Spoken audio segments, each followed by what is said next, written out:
F B are کے اضافی ٹیکسوں اور دیگر پیچیدگیوں کے سبب ماربل سے لوڈ 50 سے زائد ٹرک دالبندین میں روک دیے گئے۔ اس رکاوٹ کے باعث ہے وفاقی ٹیکسوں کے ادارے ایف بی آر کے اضافی ٹیکس، بینکنگ کے ویو سسٹم کے ذریعے رقوم کی وفاق کو منتقلی، صوبائی ٹیکس سمیت ان پیچیدگیوں کے باعث پہاڑی علاقوں سے نکالے گئے قیمتی پتھر، سنگ مرمر سے لدے 50 سے زائد ٹرک گزشتہ ایک ہفتے سے دالبندین کے مقام پر روک دیے گئے۔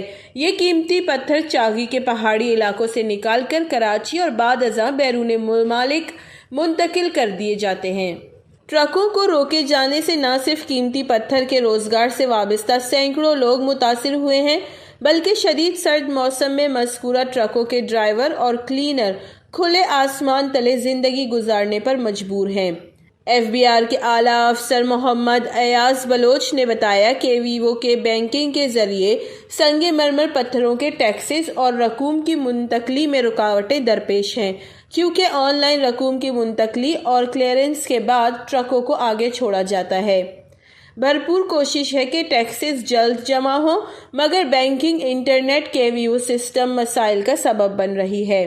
دوسری جانب پتھر کے تاجروں سمیت گڈز مالکان اور متاثرہ ڈرائیوروں کا کہنا ہے کہ بلوچستان میں کوئی دوسرا روزگار نہیں، کان کنی کے مختلف ٹیکسز کا بہانہ بنا کر ہمیں بے روزگار کر رہے ہیں۔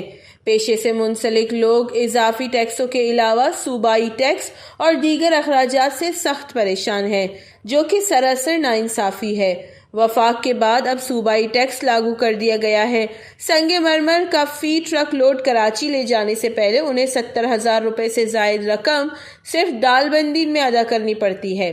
شدید سردی میں مزدوروں کی حالت انتہائی بری ہو چکی ہے۔ ایک ہفتے سے ٹرک لوڈ 7 دالبندین میں کھڑی کر دی گئی ہیں، کوئی سنوائی نہیں ہو رہی۔ متاثرہ تاجروں اور ڈرائیور و کلینرز نے ایف بی آر کے اعلیٰ حکام سے مطالبہ کیا کہ دالبندین میں مختلف پیچیدگیوں کے سبب پھنسے ہوئے ٹرکوں کو چھوڑ دیا جائے، بصورت دیگر وہ دالبندین کے مقام پر آر سی ڈی شاہراہ کو بلاک کر دیں گے، جس کی تمام تر ذمہ داری متعلقہ حکام پر عائد ہوگی۔ وش نیوز، چاغی۔